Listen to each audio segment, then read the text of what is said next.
বাড়ি যাওয়ার সাথে সাথে শাশুড়ি মা আমার গেটে তালা লাগিয়ে দিয়ে আমাকে বলছে তোমার ব্যবস্থা হচ্ছে, দাঁড়াও মামারা আসছে। ওর শাশুড়ি আমাকে আটকাচ্ছে ঘরের মধ্যে যাতে আমি না বেরোতে পারি। কোনোরকম একটা গেটের চাবি আমি পেয়েছিলাম। শীতকালের দিন, সবাই ঘুমিয়ে পড়েছে দিদি, আমি একটা গেটের চাবি খুলে ওখান থেকে বেরিয়ে আমাকে বাঁচাও, আমাকে মেরে ফেললো, আমাকে মারছে।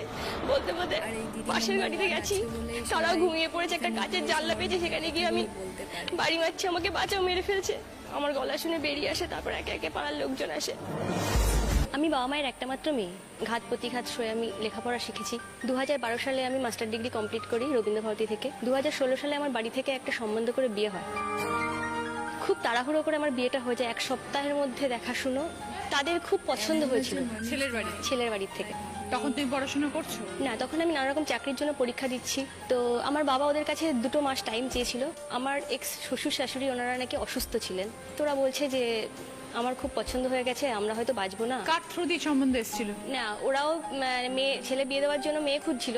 আর আমি বাড়িতে একা মেয়ে, ওরা কিভাবে জানতে পেরেছিল, ওর বাড়ির কাজের লোক প্লাস আমার শাশুড়ি এবং আমার ননদ 3 জনে একদিন ঘুরতে ঘুরতে আমার বাড়িতে চলে আসে।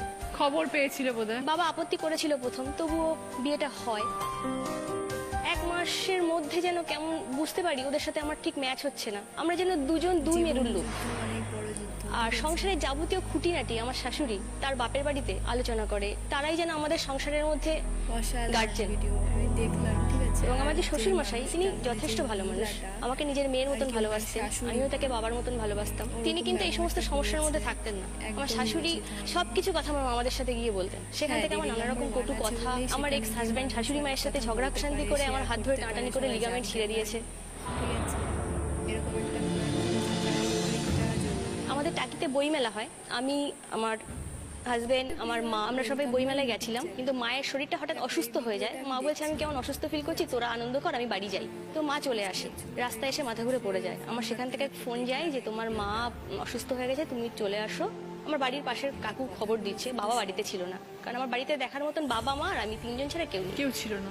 তো আমি তখন আমার হাজব্যান্ডকে বললাম আমার মায়ের প্রেশারের ওষুধটা ফুরিয়ে গেছে, আমি জানতাম। সেটা নিয়ে আমার হাজব্যান্ড আমাকে নিয়ে মায়ের কাছে আসি। তখন 10টা 20 হবে রাত। এই কথাটা আমার শাশুড়ি মা আমার শ্বশুরবাড়িতে সেই মামা শ্বশুরদেরকে ফোন করে জানিয়ে দেয় যে বৌমা এত রাত্রে মায়ের কাছে দেখতে গেছে।